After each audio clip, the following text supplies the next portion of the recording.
अस्सलामुअलैकुम। Sports world में आपको खुशामदीद कहेंगे। मैं हूं आपके साथ हिफ्ज़ा इम्तियाज़। तो नाज़रीन, भारतीय जंगी जुनून को मात देते हुए HBL PSL का जो सिलसिला है बाकी मैचेस का वो दोबारा से शुरू हुआ कल, और कल हमने मैच में एक इनिंग्स के बाद शानदार तकरीब भी देखी। अहम शख्सियात आर्मी चीफ और इसके साथ साथ वज़ीर दाखिला चेयरमैन PCB भी स्टेडियम में मौजूद थे और एक रंगारंग तकरीब हुई जिसमें इसरार शाह और साहिर अली बग्गा की जानिब से परफॉर्म किया गया है। और लेकिन कल का मैच जो कि पेशावर ज़ल्मी के लिए मस्ट विन था, लेकिन कराची किंग्स ने हाई स्कोरिंग मैच में पेशावर ज़ल्मी को मात दी है और प्लेऑफ में अपनी जगह बना ली है। इसके साथ साथ आज भी दो मुकाबले हैं। अभी एक मैच जारी है कोयटा और मुल्तान के बीच, और मुल्तान सुल्तान्स ने अपनी इनिंग्स कंप्लीट कर ली है। 186 गालिबन टारगेट दिया गया है, जिसके बाद अब इसके बाद कोयटा ग्लैडिएटर्स आएगी एंड लेट्स सी वो कैसा परफॉर्म करते हैं। इसके बाद एक शाम में भी मैच खेला जाएगा लाहौर कलंदर्स और पेशावर ज़ल्मी के दरमियान, और दोनों ही टीम्स के लिए ये मैच खेलना बहुत ज़रूरी है। इसके साथ साथ कुछ अहम मीटिंग्स भी हो रही हैं जिसमें सेंट्रल कॉन्ट्रैक्ट के हवाले से डिस्कस हुआ है, और इसके साथ साथ बांग्लादेश के साथ जो कि अब 27 मई से सीरीज़ स्टार्ट होगी पाकिस्तान नेशनल टीम की, उसके हवाले से टीम सिलेक्शन के हवाले से भी फैसले लिए जाएंगे। तो इन मौज़ूआत पर बात करने के लिए स्टूडियोज़ में मेरे साथ मौजूद होंगे जाहिद मकसूद साहब, यूसुफ अंजुम, और इसके साथ साथ हमें सलीम खालिक साहब भी ज्वाइन करेंगे। तमाम पैनलिस्ट को वेलकम कहूँगी और उम्मीद करती हूँ आप तीनों खैरियत से होंगे। जाहिद साहब, आपसे आगाज़ करती हूँ। सबसे पहले जो अभी एक इनिंग मुकम्मल हो गई है, हम उस पर बात कर लेते हैं। मुल्तान सुल्तान्स ने जो जिस तरह से आज परफॉर्म किया है, यकीनन उनका ये आखिरी मैच है PSL 10 में, और एक तरह से वो इस दौड़ से भी प्लेऑफ की बाहर हैं, लेकिन फिर भी अब कोयटा पहुंच चुकी है। लेकिन फिर अब भी दोनों टीम के अगर परफॉर्मेंस को देखा जाए तो जिस तरह से उन्होंने आज मुल्तान ने परफॉर्म किया बकिया मैचेस के निस्बत कैसा था? लेकिन मुल्तान सुल्तान का कप्तान मोहम्मद रिजवान जो थे, उन्होंने इससे पहले गुफ्तगू करते हुए कहा कि आज वो सरप्राइज़ देंगे, लेकिन वो खुद 4 रन बना सके, टॉस जीता, और कल के मैच के बरक्स उन्होंने बैटिंग का फैसला किया। नए खिलाड़ी उन्होंने शामिल किए क्योंकि मुल्तान सुल्तान को पता है कि वो जो इवेंट से बाहर हो चुके हैं। कोयटा ग्लैडिएटर्स ने भी काफ़ी खिलाड़ियों को चांस दिया है क्योंकि वो ऑलरेडी पॉइंट्स पोजीशन पर ना सिर्फ क्वालिफाई कर चुके हैं बल्कि वो टेबल पर पहले नंबर पर मौजूद है। इसलिए यूँ कहना चाहिए कि कोयटा ग्लैडिएटर के लिए एक किस्म का ये प्रैक्टिस मैच है। हाँ, अलबत्ता शदीद गर्मी है लाहौर में भी, रावलपिंडी में भी। हो सकता था इस मैच को एक दिन आगे कर देते या नाइट में मैच कराते तो लोगों को, देखने वालों के लिए ज़्यादा बेहतर होता, लेकिन शदीद गर्मी में जो मैच खेला जा रहा है। और 185-86 रन बनाए। यासर खान बहुत अच्छा खेले हैं ओपनिंग पे, लेकिन बाद में आने वाले बैट्समैन ज़्यादा अच्छा नहीं खेल सके, लेकिन फिर भी उन्होंने 185 या 86 रन बनाए। इतने कम रन नहीं है। दिलचस्प मैच की तवक्को की जा सकती है। कोयटा ग्लैडिएटर के लिए एक प्रैक्टिस मैच भी है। ख्वाजा नाफे का भी पता चलेगा कि आज क्या करते हैं, क्योंकि बाज़ प्लेयर्स को पहली दफ़ा या दूसरी दफ़ा चांसेस मिले, और अभी देखना है कि किस हद तक जो है कोयटा ग्लैडिएटर के नए प्लेयर जो है इसके साथ इंसाफ कर सकते हैं। सही। सलीम साहब, आपकी जानिब आऊँगी। दोनों टीम्स जो इस वक्त तक खेल रही हैं, दोनों के लिए अपनी अपनी पोजीशन वाज़ेह हैं। एक इवेंट से आउट हो चुकी है और एक इवेंट में कम्प्लीटली इन है। दोनों ने काफ़ी नए प्लेयर्स को आज के मैच में मौका दिया है। आप इस हवाले से क्या कहेंगे? बिल्कुल ऐसा ही है, और मुल्तान सुल्तान की टीम तो सब कुछ गंवा चुकी है। अब तो उसके लिए एक फेस सेविंग का ही है मैच के। ये मैच जीते तो कम से कम ये कह सके कि आगे 2 मैच तो हमने जीते थे। बहुत ही बदतरीन परफॉर्मेंस आप कह लें। किसी को तवक्को नहीं थी कि वो टीम जो टाइटल जीतती या वो फाइनलिस्ट रही है वो इतना बुरा खेलेगी इस इवेंट में, लेकिन इस बार तो बिल्कुल उन्होंने मायूस किया। आज नए लड़के को मौका दिया उन्होंने, लेकिन थोड़ा थोड़ा कंट्रीब्यूट करते करते 185 रन बना लिए, जो कि बेहतर स्कोर लग रहा है। अब कोयटा का देखते हैं कि किस तरह से आगे से खेलते हैं। अभी तक तो मैंने जो स्कोर देख रहा हूँ 31 रन हो गए बगैर किसी नुकसान के। तो इस मैच में जैसे भी जाहिद भाई बता रहे थे कि गर्मी इतनी ज्यादा है, हर पूरे पाकिस्तान में गर्मी है, तो ज़ाहिर हम ये तवक्को कर नहीं सकते कि क्राउड आएगा। खुद खिलाड़ी जो है उनके भी चक्कर छूटे हुए होंगे कि अभी हम फंस गए, लेकिन क्योंकि हमारे पास अब टाइम इतना रह गया था, कम था, जल्दी जल्दी शेड्यूल करने पड़े, और रात को एक दूसरा मैच है। फिर जिस तरह भारतीय जो थे क्रू था टेलीविजन वो चला गया था, उनको भेज दिया था, तो एक किट यूज हो सकती है, यानी एक वक्त में एक जगह पे एक मैच एक शहर 2 कराने जरूर थे, तो शायद इसलिए PCB ने किया। और ये जो सेकंड हमारा अभी मरहला चल रहा है मैचेस का, इसमें ये वाहिद मैच है जो डे है, बाकी तो सारे नाइट होने हैं। एक अच्छी चीज हमें नजर आई कि उस्मान तारिक जिनका बॉलिंग एक्शन मशकूक रिपोर्ट हुआ था और वो उनको फिर हटा दिया था, वो वापस आए और 3 विकेटें वो ले गए। तो अब तक तो ऐसा लग रहा है कि एक तगड़ा मैच होगा, लेट्स सी। लेकिन इस मैच की वो वैल्यू नहीं है जो दूसरा मैच आना है उसकी होनी है, लेकिन वो आपके आगे के सवाल होंगे तो फिर बाद में उस पर बात। बिल्कुल। यूसुफ, रिजवान की जानिब से कहा गया कि वो, जैसे जाहिद साहब ने भी जिक्र किया, सरप्राइज़ देंगे। यही सरप्राइज़ था शायद, वो 4 रन पर आउट हो गए। इसके साथ साथ उस्मान तारिक का बॉलिंग एक्शन जो कि कोयटा के लिए बड़ा अच्छा रहा, आज के मैच में उन्होंने 3 विकेट्स ली, इसके साथ साथ 32 रन भी दिए। तो एक कोयटा के लिए अच्छी बात है उस्मान तारिक का एक्शन क्लियर होना। देखिए हिफ्ज़ा, मुल्तान सुल्तान ने पूरे टूर्नामेंट में बहुत मायूस किया, और ख़ास तौर पर जिस तरह आज मोहम्मद रिजवान आउट हुए वो भी इतनी तौर पर एक सरप्राइज़ कहा जा सकता है उसको, क्योंकि उनसे इस किस्म की बैटिंग की तवक्को नहीं की जा रही थी। और आज का जो मैच है कोयटा के लिए इतनी तौर पर एक बेहतरीन उनके लिए ऑप्शन हो सकता है कि अपने खिलाड़ी को उन्होंने आजमा रहे हैं। आज ख़ास तौर पर ख्वाजा नाफे और उसके साथ साथ हसन नवाज़ उस टीम का हिस्सा है, तो इतनी तौर पर इन नौजवानों के पास अच्छा मौका, क्योंकि सिलेक्शन कमेटी भी सबकी नज़र इनके खिलाड़ियों पर ही है कि इसको टीम में लिया जाए। इसलिए अगर ये आज भी अच्छा परफॉर्म करते हैं, इतनी तौर पर अपने जो उनके आगे बढ़ने के मौके हैं वो उसको ज़्यादा बेहतर कर सकते हैं। मजमूई तौर पर अगर कोयटा की बात की जाए तो कोयटा ने बड़ा ज़बरदस्त कम बैक किया, डे 1 से लेकर अब तक उनकी जो परफॉर्मेंस में हर रोज़ बेहतरी आ रही है। लेकिन ख़ास तौर पर अगर थोड़ी सी अगर उनको कोशिश मज़ीद बेहतर करनी पड़ेगी, वो जिस जानब तवज्जो दी जानी चाहिए वो है उनकी फील्डिंग की, क्योंकि ओवरऑल मजमूई तौर पर हम देखें तो पूरे टूर्नामेंट में किसी टीम की फील्डिंग को हम अप टू द मार्क नहीं कह सकते। हर मैच में कैच भी छूटे हैं, जिसकी वजह से जो मुखालिफ टीम उसको मौका ज़्यादा मिले आगे बढ़ने के लिए। और मैं समझता हूँ कि ओवरऑल अगर मुल्तान सुल्तान को निकाल कर अगर बाकी टीम की बात करें तो हर टीम में बेहतरी की ज़रूरत है। मुल्तान सुल्तान को तो बिल्कुल नए ओवरऑल अपनी टीम को करना पड़ेगा, नए खिलाड़ियों को लाना पड़ेगा, फिर वो आगे जाकर बेहतर अगले सीज़न में परफॉर्म कर सकेंगे। सही। जाहिद साहब, आपकी जानिब आऊँगी। हम कल का मैच को अगर डिस्कस करते हैं, कराची के साथ ज़ल्मी का मैच था, और कराची के हवाले से हम कल ये भी डिस्कस कर रहे थे कि वार्नर ने कल ही फ्लाइट के बाद अपनी टीम को ज्वाइन किया और कल प्लेयर ऑफ द मैच भी रहे। 86 रन उनकी जानिब से बनाए गए और ओवरऑल एक हाई स्कोरिंग मैच था कल का। हिफ्ज़ा, देखें पहली विकेट जल्द गिरने के बाद डेविड वार्नर और जेम्स वेनस बहुत ही अच्छा खेले। उन्होंने इब्तदा में कोई रिस्क नहीं लिया, कोई गलती नहीं की, जैसा कि मोहम्मद हारिस हर मैच में करते हैं। और जब गेंद उनके बल्ले पर आने लगी तो फिर टिक गए, तो फिर उन्होंने जाराना खेल का भी मुजाहरा किया। जितनी भी तारीफ़ की जाए जेम्स वेनस की और वार्नर की वो कम है। इससे पहले मैं बात करना चाहूँगा, टॉस पे काफ़ी तनकीद हो रही है बाबर पे कि वो क्यों नहीं उन्होंने पहले बैटिंग को प्रेफर किया। तो उनकी जो बेसिकली है वो समझते हैं कि उनकी बैटिंग लाइन उनकी स्ट्रेंथ है। उनका ख्याल था कि वो रन को चेज़ कर लेंगे, मेरा ख्याल है कि ये सोचते हुए उन्होंने फील्डिंग को प्रेफर किया। लेकिन क्योंकि उनकी बॉलिंग बहुत वीक है, अलजारी जोसेफ ल्यूक वुड जो है उनके 2 मेन बॉलर हैं। अगर माजी का रिकॉर्ड उठा के देखें, अलजारी जोसेफ तो आए नहीं, और हो सकता है वो कैलकुलेशन में भी कप्तान गलती कर गए हों, क्योंकि आखिरी ओवर्स उन्होंने दिए दानियाल को और अली रज़ा को, तो जो आखिरी 2 ओवर थे उनमें 52 रन खा गए। और उस नो डाउट खुशदिल शाह और मोहम्मद नबी बहुत अच्छा खेले, लेकिन वही रन्स भारी पड़ गए। 237 रन्स बहुत बड़ा टारगेट था, अगर 210-15 तक कहीं रोक लिया गया होता, क्योंकि मैं समझता हूँ कि पिच ऐसी थी, वो बैटिंग थी रावलपिंडी की पिचेस से अब तो की जाती है, क्योंकि लो स्कोरिंग नहीं है, हाई स्कोरिंग मैच है, ताकि एंजॉय भी कर सके शायकीन। और बाबर आजम ने कल बहुत अच्छी इनिंग्स खेली है, उनकी इनिंग्स का अपनी टीम को कोई फ़ायदा नहीं पहुंचा। 94 रन पर वो सिंगल रन बनती थी, डबल नहीं बनती थी, जिस पे वो रन आउट हो गए। लेकिन अगर कोई भी प्लेयर उनका साथ दे जाता तो वो ख़तरा बन सकती थी पेशावर ज़ल्मी की टीम। और ख़ास तौर पर मैं समझता हूँ कि इस सीरीज़ में अगर देखा जाए तो कैडमोर जो हैं उन्होंने अपना वेट भी काफ़ी गेन कर लिया, वो माजी की तरह खेल का मुजाहरा नहीं कर रहे। कल उन्होंने 15 गेंदों का सामना किया और पता नहीं 20 रन बनाए उन्होंने। अगर वो 35-40 रन बना जाते, कप्तान का साथ देते, तो बड़े भारी पर बढ़ सकते थे कराची किंग्स पे। और मेरा ख्याल है इस मैच का टर्निंग पॉइंट यही था जब कैडमोर आउट हुए थे। साइम अयूब और मोहम्मद हारिस अच्छा खेल रहे थे, लेकिन दोनों को देखें किस गेंद पर दोनों आउट हुए। शुरू में दोनों बड़ा अच्छा खेले। मोहम्मद हारिस जिनको बड़े अरसे के बाद फिर एक ओपनिंग पे चांस मिला, उसने उसे खातर बिल्कुल फ़ायदा नहीं उठाया।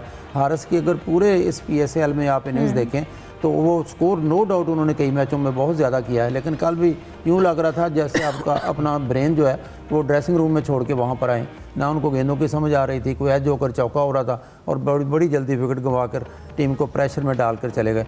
लेकिन अब ज़ाहिर अगले मरहले में आप टीम सिलेक्शन का भी जिक्र करेंगे तो ये बड़ा मुश्किल होगा सिलेक्शन कमेटी के लिए किस विकेट कीपर को साथ लेके जाना है। तो कराची किंग्स बहुत अच्छा खेली, तो भी की जा रही थी कि कराची किंग्स की टीम मजबूत है, प्लेऑफ के लिए क्वालिफाई कर जाएगी और ज़ाहिर उन्होंने तवक्कुआत पूरी की।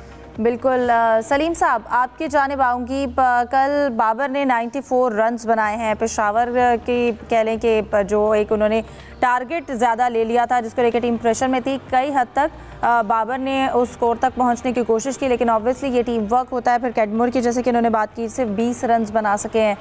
तो आप क्या देखते हैं, पेशावर ज़ल्मी ने क्या टॉस में गलती की? कराची किंग्स नो डाउट बहुत अच्छा परफॉर्म कर गई कल के मैच में।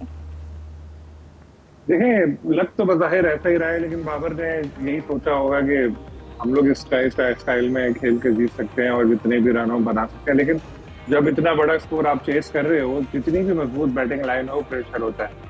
नो डाउट बाबर ने और जिस वक्त खेल रहे थे उस वक्त लग रहा था कि टीम इनकी चेस कर लेगी, और बाबर ने बहुत जबरदस्त कल इनिंग खेली, मगर किस्मत ने भी साथ दिया। 3 रन पर उनका कैच ड्रॉप हुआ। इसी तरह साइम को भी एक चांस मिला, तो किस्मत भी कल उनके साथ खेली, लेकिन बाद में जब किस्मत ने साथ छोड़ा तो रन आउट हो गया। हालांकि उन्होंने बड़ी अच्छी डाइव भी लगाई थी, लेकिन कल बाबर ने जो कुछ स्ट्रोक्स खेले बहुत ही एक्स्ट्रा ऑर्डिनरी थे।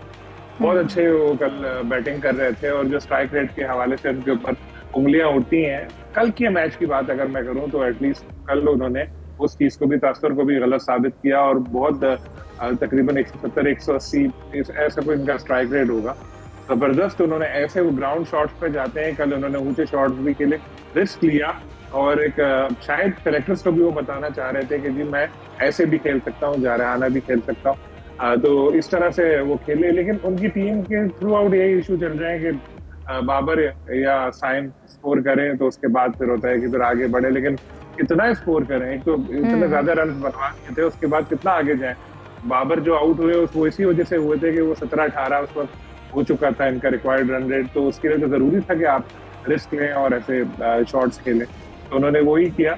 लेकिन हमें दाद देनी पड़ेगी किंग्स को, जिस तरह आपने कल भी बताया था कि डेविड वार्नर तो वही सुबह 8 बजे पहुंचे, एक टोटली डिफरेंट टाइम जोन से, ऑस्ट्रेलिया से 10-12 घंटे का फर्क है, यहाँ आए इतनी लंबी फ्लाइट लेकर, और चंद घंटों बाद उन्होंने मैच खेला। ये उनकी कमिटमेंट भी जाहिर करती है पाकिस्तानी लीग के साथ। क्या डेविड वार्नर के पास पैसों की कोई कमी होगी? कोई नहीं, बहुत पैसा है डेविड वार्नर के पास। वो चाहते तो वो भी मना कर देते कि जी मैं नहीं जा रहा खेलने के लिए, लेकिन वो आए टीम के लिए कि मेरी टीम को मेरी जरूरत है, मुझे उसको मैच जिता के अगले मरहले पे लेके जाना, फिर आगे लेके जाना। देखिए, बड़े प्लेयर्स की यही खासियत होती है जो इन्होंने वार्नर ने भी दिखाई, जिस तरह वो खेले, या जेम्स विंस पूरे इवेंट में कराची किंग्स की टीम यहाँ तक आई है, तो उनका विंस का भी बड़ा अहम किरदार है। तो जिस तरह से इन लोगों ने बैटिंग की, आपने देखा होगा क्या जबरदस्त कल माहौल था। मुझे तो टीवी पे देख के इतना अच्छा लग रहा था, और दिल चाह रहा था कि स्टेडियम में काश में मौजूद होता। जिस तरह से वहां पर फायर वर्क्स हुए, और जिस तरह मिली नगमे, और एक जबरदस्त सा माहौल, जब ग्रीन फ्लैग्स लेकर आए हुए थे, तो इससे पाकिस्तान को भी एक जबरदस्त तरीके से पाकिस्तान ने भी बता दिया कि इंडिया ने जितनी कोशिश की कि हम लोगों को, हमारा मुल्क को नो गो एरिया बनाए क्रिकेट के लिए, लेकिन हमारी क्रिकेट वैसे ही जारी है। हमारी कौम बगैर डरे उसी स्टेडियम पे मैच देखने के लिए आई, जिस स्टेडियम के बाहर इन्होंने ड्रोन भेजकर ये कहा था कि जी अब उनके इवेंट को हम वो खराब कर देंगे। तो ये हर लिहाज से एक हमारी कामयाबी है कि क्रिकेट भी वापस आई, अच्छा मैच भी हुआ। बिल्कुल, बल्कि आईपीएल ने भी कल से शुरू होना था, लेकिन बारिश की वजह से आईपीएल के मैचेस का उस तरह से आगाज़ नहीं हो सका। अब जुल्फ़िकार बेग हमारे साथ मौजूद हैं पिंडी से। जुल्फ़िकार, कहिएगा, अभी मैच जारी है मुल्तान और कोयटा का।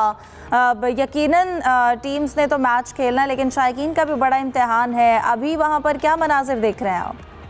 जी, डेफिनेटली बड़ी तादाद में शायकीन क्रिकेट जो है वो मैच देखने के लिए आज भी स्टेडियम के बाहर मौजूद हैं। कुछ लोग स्टेडियम के अंदर इंटर हो रहे हैं, क्योंकि आज 2 मैचेस खेले जाएंगे और बड़ी अच्छी एनवायरनमेंट है। और दुनिया को हमने ये प्रूफ किया है कि पाकिस्तान की कौम किसी भी चैलेंज का डट कर मुकाबला करती है, और जिस अंदाज से हमारी टीमों ने पार्टिसिपेट किया है। तो कल जनरल साहब भी आए थे, उन्होंने फुली सपोर्ट किया है दोनों टीमों को। बल्कि ना सिर्फ ये क्रिकेट सिर्फ PSL नहीं है, बल्कि इसका मतलब है ये पूरा पाकिस्तान कामयाब हुआ है। दुनिया भर में जिस तरह का पाकिस्तान के बारे में इमेज बिल्डअप किया जाता है, उसको डिक्लाइन करने के लिए इस PSL का होना बहुत ज़रूरी था। और आपको ये बताते हुए मुझे खुशी महसूस हो रही है कि दुनिया भर से जो मैसेजेस आए हैं इस PSL के हवाले से, लोगों का ये कहना है कि पाकिस्तान एक पीस लविंग कंट्री है, और पीस के लिए ही हमने ये लाखों कुर्बानियाँ दी हमने, और ये मुल्क हमने बेपनाह कुर्बानियों से हासिल किया, और इसको हम हिफाजत करना और इसका इमेज बनाने के लिए हम हर वक्त तैयार रहते हैं। सिक्योरिटी के फुल प्रूफ इंतजाम किए गए थे और आज भी उसी तरह के इंतजाम है। फायरवर्क्स हुआ, बहुत ज़्यादा जुबिलेशन थी, बड़ी तादाद में लोगों ने देखा। और can you believe it to me कि दुनिया ने खड़े होकर क्लैपिंग की और पाकिस्तान जिंदाबाद, पाकिस्तान फौज जिंदाबाद और PSL जिंदाबाद के लोगों ने फलक शिगाफ नारे लगाए। इसका मतलब ये है कि पाकिस्तान के अंदर क्रिकेट का जो रिवाइवल हुआ है, और इससे बहुत बड़ी खुशाइन बात यह है कि मुस्तकबिल में भी जो इंटरनेशनल क्रिकेट टीम बिल्कुल मैचेस होंगे। और कल के तो शायकीन ने एक टिकट में दो मजे लिए हैं, मैच भी देखा, इसके साथ साथ एक इनिंग्स के बाद जब कल सेरेमनी हुई वो भी बहुत शानदार सेरेमनी थी। अभी एक मैच जारी है, गर्मी भी है, अब इसके बाद जुल्फ़िकार शाम को भी एक मैच खेला जाएगा लाहौर और ज़ल्मी के दरमियान। उस मैच के हवाले से कैसा वहाँ पे अवाम में जोश देखते हैं? जी डेफिनेटली आज भी एक टिकट में दो मजे हैं कि दो मैचेस खेले जाएंगे। शाम को थोड़ा सा क्लाइमेट इंटायरली डिफरेंट हो जाएगा, बेहतर हो जाएगा। और अभी थोड़ी सी डेफिनेटली गर्मी है, शाम में थोड़ा सा बेहतर हो जाएगा मौसम और शायकीन क्रिकेट दोनों मैचेस को एंजॉय कर सकते हैं एक टिकट के अंदर। और पाकिस्तान क्रिकेट बोर्ड की तरफ से जो ऐलान किया गया था कि जो क्रिकेट जो प्रीवियस जो हमारा रीशेड्यूल हुआ है उन्हीं टिकट्स को दोबारा से बहाल किया गया है। जितने स्पेक्टेटर हैं वो आके मैचेस देख सकते हैं और कल भी जो मैच खेला जाएगा उसके अंदर भी पुराने जो टिकट्स हैं वो वैलिड होंगे। जी ठीक है जुल्फ़िकार, हमारे साथ आप मौजूद हैं। अभी जैसा कि आपने बताया कि आज भी बड़ी तादाद में मुल्तान और कोयटा का मैच देखने के लिए, इतनी गर्मी में वहां पर लोग मौजूद हैं, अब क्या तवक्को करते हैं आज के मैच में? कोयटा तो पहुंच चुकी है प्लेऑफ मरहले में। देखिए डेफिनेटली ये जैसा कि पहले प्रोग्राम के आगाज में हमने कहा कि PSL का मतलब पाकिस्तान की जीत है। इसमें कोई भी टीम जीतेगी पाकिस्तान ही जीतेगा उसमें। और जहाँ तक इस मैच का ताल्लुक है, बड़ा क्रूशल मैच है दोनों टीमों के लिए। डेफिनेटली जो टीम बेहतर खेल का मुजाहरा करेगी वो बिल्कुल वो जीतेगी और जीत पाकिस्तान की है बेशक। बहुत शुक्रिया जुल्फ़िकार बेग, आप हमारे साथ पिंडी से मौजूद थे। अभी मैच जारी है, मुल्तान और उसके साथ साथ कोयटा इस वक्त खेल रहे हैं। यूसुफ, आपकी जानिब आऊंगी, कल के मैच के हवाले से आप क्या कमेंट करेंगे? कल मैच भी शानदार था, हाई स्कोरिंग मैच था, प्लेयर्स ने बड़ा अच्छा परफॉर्म किया, शायकीन ने बाबर को परफॉर्म करते हुए देखा और इसके साथ साथ सेरेमनी भी बहुत शानदार थी। देखें इब्जा, कल का दिन यकीनी तौर पर पाकिस्तान के लिए एक सुनहरे रूप में लिखा जाना चाहिए। वहाँ पर इतना फायरवर्क्स हुआ, लोग एंटरटेन के लिए वहाँ भी आए थे, सारा मैच भी उन्होंने देखा। और पाकिस्तान में एक PSL के बाद नई शुरुआत थी और दुनिया को यह पैगाम दिया कि हम किसी से डरने वाले नहीं हैं, हम प्यार करने वाले लोगों, खेलों से हमेशा प्यार करते हैं। इसलिए इतनी ज़्यादा तादाद में वहाँ पर हमने क्राउड भी देखा जो पूरी टीम को सपोर्ट करने के लिए वहाँ पर मौजूद था। कराची किंग का दिन था कल, उन्होंने बहुत अच्छे फैसले किए और बाबर आजम की एक इनिंग्स यकीनी तौर पर अच्छी थी, लेकिन मजमूई तौर पर उनके कई फैसले उनके अपने ही खिलाफ गए हैं, जिसकी वजह से यकीनी तौर पर उनको मैच में नाकामी का भी सामना करना पड़ा। आपने देखा हो कई कैचेस भी उन्होंने ड्रॉप किए थे, कराची किंग्स ने भी ड्रॉप किए, पेशावर ज़ल्मी में भी ड्रॉप किए, जिसकी वजह से जो स्कोर था वो 200 तक से ज़्यादा तक होने में कामयाब हुआ। लेकिन मायूसी हुई, हमारे जो यंगस्टर थे अली रज़ा, जिनसे बारे में तवक्कुआत की जा रही थी कि वो पाकिस्तान के नए स्टार पाकिस्तान को मिल गया, उनके ओवर में 60 रन पड़े, अहमद दानियाल के ओवर में 68 रन पड़े और दोनों के मजमूई अगर बात करें 8 ओवर्स की तो 126 रन बने और आखिरी जो 10 से 11 बॉल थी उसमें 50 से ज़्यादा स्कोर हुआ। तो यहाँ पर बाबर आजम को थोड़ा अपना जो कप्तानी सी उसके जो दिखाना चाहिए था कि वो उनको सपोर्ट करते आकर बताते किस लेंथ पे आपने बॉल करनी है, लेकिन बाबर आजम हमने देखा कि वो बाउंड्री पर ही फील्ड करते हुए नज़र आए। इस मौके पर इतने यंगस्टर ने अपनी कोशिश की होगी, लेकिन एक कप्तान की सपोर्ट उनको ज़रूर मिलनी चाहिए, तो जो हमने नहीं देख पाई। ओवरऑल अगर बात की जाए तो साइम अयूब ने भी अच्छी इनिंग्स खेली यकीनी तौर पर, क्योंकि अब सीरीज़ भी आने वाली हमारी, तो उससे पहले बाबर आजम को भी फॉर्म में आना ज़रूरी था और साइम अयूब ने भी अच्छी परफॉर्मेंस दी है। तो इस परफॉर्मेंस के बाद यकीनी तौर पर पाकिस्तान की टीम को लिए एक अच्छा चांस होगा कि वो दोनों खिलाड़ियों को कंसीडर करे। बिल्कुल। सलीम साहब, आपकी जानिब आना चाहूँगी, आज का मैच जो खेला जाएगा लाहौर और ज़ल्मी के दरमियान, दोनों के लिए ही ये मैच जीतना बहुत ज़रूरी है। प्लेऑफ के लिए 3 टीम्स जो हैं वो हमारे सामने पिक्चर क्लियर है। अब आज एक टीम जो जीतेगी वो आगे जाएगी, तो किसके चांसेस लगते हैं? देखिए, अब तो जिस तरह ज़ल्मी की टीम ने अपने खिताबी मैच में अच्छा परफॉर्म किया है तो वो भी अच्छी फॉर्म में नजर आ रही है, वो कि हार गए लेकिन फिर भी अगर उनकी देखें बैटिंग शुरू में टॉप ऑर्डर में फायरवर्क नजर आने लगा उनका। फिर इसी तरह हम देखें अगर कलंदर, तो ऑन पेपर सबसे अच्छी जो बॉलिंग है वो उन्हीं की लग रही है, ऑन पेपर मैं बोल रहा हूँ। किस तरह से अब मैच में खेलते हैं ये एक अलग बात है, तो एक इंटरेस्टिंग मैच की तवक्को है। लेकिन अगर हम पहले का देखें तो पहले इसमें ज़ल्मी की टीम को उन पर मौक़ियत हासिल रही है जो रिसेंट कुछ मैचेस हुए, तो ये भी एक जबरदस्त मैच होने की तवक्को है, क्योंकि आप इसको कह लें कि एक तरह से क्वार्टर फाइनल है, जो जीता वो सेमीफाइनल और दूसरी टीम फिर घर जाएगी, तो होपफुली एक अच्छा इंटरेस्टिंग मुकाबला होगा। ठीक है, यकीनन दोनों के लिए ये मैच जीतना बहुत ज़रूरी है प्लेऑफ में पहुंचने के लिए और एक इंटरेस्टिंग मुकाबला होगा। डिस्कशन को जारी रखते हैं, ब्रेक के बाद हमारे साथ रहिए। Welcome back. जाहिद साहब, मैं आपकी जानिब आना चाहूँगी, कहिएगा आज जो अब दूसरा मैच खेला जाएगा वो डू और डाई है दोनों टीम्स के लिए, तो क्या लगता है दोनों की स्ट्रेंथ क्या है एक दूसरे के अगेंस्ट? देखिए, एक तो इंटरेस्टिंग मैच की तवक्को की जाती है क्योंकि दोनों टीमों को पता है जो हारेगा वो वापसी का टिकट कटाएगा। पेशावर ज़ल्मी ने कल अच्छा मैच खेला है, लेकिन ओवरऑल देखा जाए ऑन पेपर तो लाहौर कलंदर की टीम काफ़ी बेहतर दिखाई देती है, लेकिन अलबत्ता उनको डैरल मिचेल और सैम बिलिंग्स जो दो उनके गैर मुल्की खिलाड़ी थे वो यहाँ पे मौजूद नहीं है। उनकी जगह पे कोचल परेरा और फिर राजा पक्से और शकीब उल हसन आ चुके हैं। और ख़ास तौर पर मैं समझता हूँ कि अगर कोई मेन रोल प्ले कर सकते हैं जो सिर्फ एक मैच के लिए आए हैं वो सिकंदर रज़ा हैं। उन्होंने इससे पहले भी बहुत अच्छी बैटिंग की, बहुत अच्छी बॉलिंग की, तो बॉलिंग के हवाले से देखा जाए लाहौर कलंदर काफ़ी बेहतर है। ज़ल्मी की बॉलिंग वीक है, लेकिन एक अच्छा मैच ज़रूर होगा क्योंकि कांटे का मैच मतवक्को है क्योंकि जो जीतेगा वो अगले मरहले में जाएगा। लाहौर कलंदर का पल्ला भारी दिखाई देता है। सलीम साहब, क्या लगता है नए प्लेयर्स की शमूलियत के बाद टीम की स्ट्रेंथ क्या होगी लाहौर कलंदर्स की और ज़ल्मी की?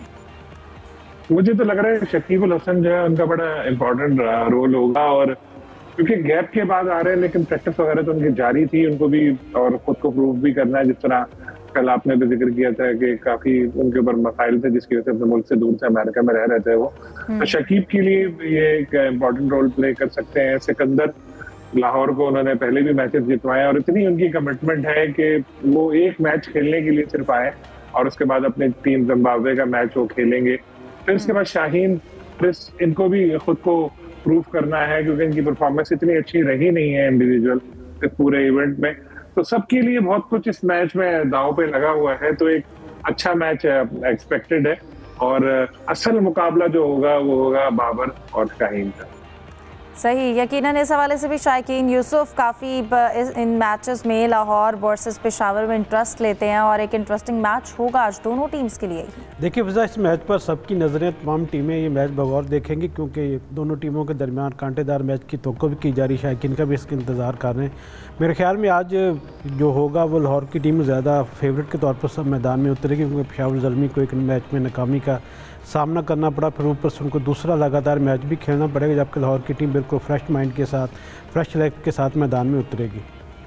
एकदम मुझे लगता है कि असल इम्तिहान शायकीन का है क्योंकि लाहौर कलंदर टीमों में क्राउड पुलर है और प्लेयर्स में बाबर आजम, और ज़ाहिर है लोगों को एक का सिलेक्ट करना पड़ेगा कि लाहौर कलंदर आगे जाए या बाबर आजम आएँ और कज़ाफ़ी स्टेडियम में इन एक्शन दिखाई दें।